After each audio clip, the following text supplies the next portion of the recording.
69e catéchèse, le monde futur est marqué par un seuil vraiment nouveau. Lorsqu'on ressuscite d'entre les morts, on ne prend ni femme ni mari, mais on est comme des anges dans les cieux. Marc 12, 25 et Matthieu 22, 30. Ils sont semblables aux anges et ils sont fils de Dieu, étant fils de la résurrection. Luc 20, 36. Les paroles du Christ qui ont trait à la future résurrection, paroles confirmées de manière extraordinaire par sa propre résurrection, complètent ce que nous avons l'habitude d'appeler révélation du corps dans les présentes réflexions.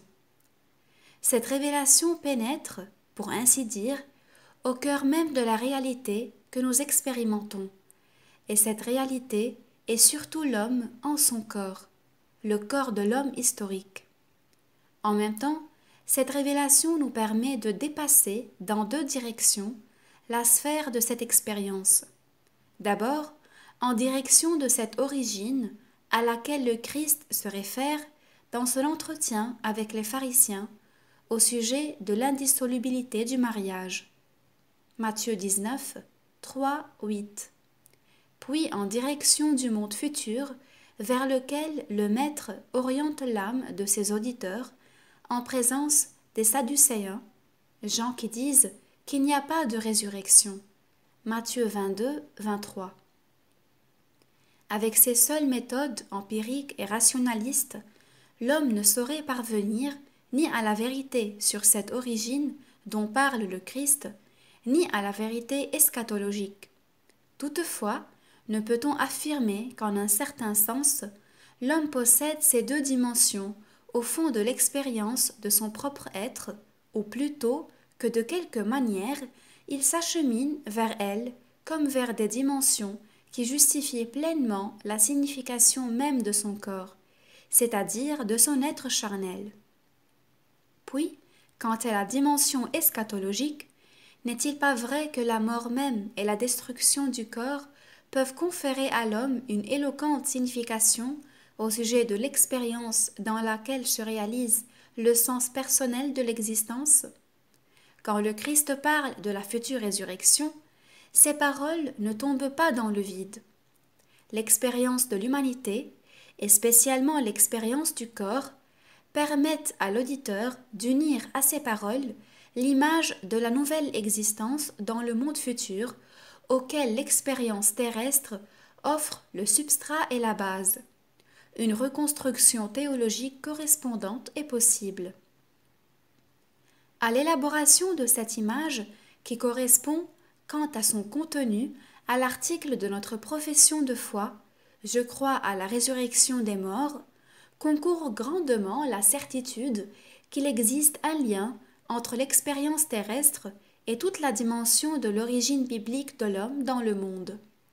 Si à l'origine Dieu les créa hommes et femmes, s'il a également prévu dans cette dualité relative au corps une unité telle qu'ils seront une seule chair, s'il a lié cette unité à la bénédiction de la fécondité, c'est-à-dire de la procréation, et si maintenant, parlant devant les Sadducéens de la future résurrection, le Christ explique que dans l'autre monde, ils ne prendront ni femme ni mari, alors il est clair qu'il s'agit ici d'un développement de la vérité sur l'homme lui-même.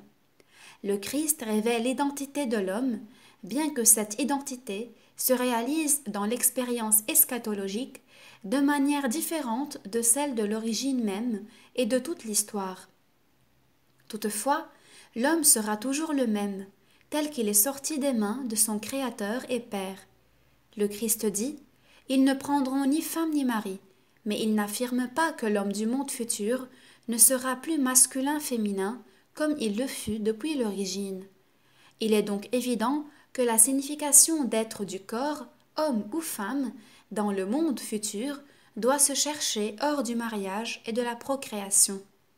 Mais il n'y a aucune raison pour la chercher hors de ce qui, indépendamment de la bénédiction de la procréation, découle du mystère même de la création, et qui par la suite constitua la plus profonde structure de l'histoire de l'homme sur la terre, étant donné que cette histoire a été profondément pénétrée du mystère de la rédemption.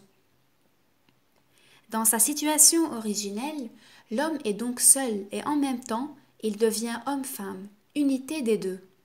Dans sa solitude, il se révèle à lui-même comme personne pour révéler en même temps la communion des personnes dans l'unité des deux.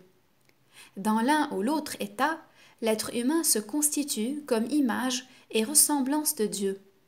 Depuis l'origine, l'homme est également un corps parmi les corps, et dans l'unité des deux, il devient homme et femme, découvrant le caractère conjugal de son corps comme mesure du sujet personnel. Par la suite, le sens d'être corps, et en particulier d'être par le corps homme et femme, est lié au mariage et à la procréation, c'est-à-dire à la paternité et à la maternité. Toutefois, la signification originaire, fondamentale du fait d'être corps et de même du fait d'être quant au corps homme et femme, c'est-à-dire précisément cette signification conjugale, est unie au fait que l'homme se trouve créé comme personne et il est appelé à la vie in communio personarum. Le mariage et la procréation ne déterminent pas définitivement d'eux-mêmes la signification originaire, fondamentale de ce être corps, ni du fait d'être quant au corps homme et femme. Le mariage et la procréation donnent seulement une réalité concrète à cette signification dans les dimensions de l'histoire. La résurrection indique la clôture de la dimension historique. Et voilà que les paroles, lorsqu'on ressuscite d'entre les morts, on ne prend ni femme ni mari, expriment clairement non seulement quelle signification le corps humain n'aura pas dans le monde futur, mais elles permettent aussi de déduire que cette signification conjugale du corps dans la résurrection à la vie future correspondra de manière parfaite soit au fait que l'être humain est, comme homme-femme, une personne créée à l'image et à la ressemblance de Dieu, soit au fait que cette image se réalise dans la communion des personnes. Cette signification conjugale de l'être corps se réalise comme une signification parfaitement personnelle et communautaire en même temps. Parlant du corps glorifié par la résurrection à la vie future, nous pensons à l'homme masculin-féminin dans toute la vérité de son humanité. L'homme qui, en même temps que l'expérience eschatologique du Dieu vivant, expérimentera précisément cette signification de son propre corps. Ce sera une expérience toute nouvelle et en même temps, elle ne sera d'aucune manière séparée de ce que l'homme a eu en partage dès l'origine, ni de ce qui constitue en lui, dans la dimension historique de son existence, la source de la tension entre l'esprit et le corps, concernant en général la signification procréatrice du corps et du sexe. L'homme du monde futur retrouvera dans cette nouvelle expérience de son propre corps l'accomplissement de ce qu'il portait en lui, éternellement et historiquement, en un certain sens comme héritage et encore plus comme tâche et objectif, comme contenu de l'éthos. La glorification du corps comme fruit eschatologique de sa spiritualisation divinisante révélera la valeur définitive de ce qui devait, dès l'origine, être un signe distinctif de la personne créée dans le monde visible, comme également moyen de se communiquer réciproquement entre personnes et comme une authentique expression de la vérité et de l'amour grâce auquel se construit la communio personarum. Cette éternelle signification du corps humain à laquelle l'existence de tout homme, chargé de l'héritage de la concupiscence, a nécessairement imposé une série de limitations, se révélera alors de nouveau et en même temps avec une telle simplicité et splendeur que quiconque participera à l'autre monde va retrouver dans son propre corps glorifié la source de la liberté du don. La parfaite liberté des fils de Dieu alimentera également de ce don chacune des communions qui constitueront la grande communauté de la communion des saints. Il n'est que trop évident que sur la base des expériences et des connaissances de l'homme dans le temporel, c'est-à-dire en ce monde terrestre, il est difficile de construire une image pleinement adéquate du monde futur. Toutefois, il est aussi incontestable qu'à l'aide de la parole de Dieu, il est possible de concevoir cette image de manière plus ou moins approximative.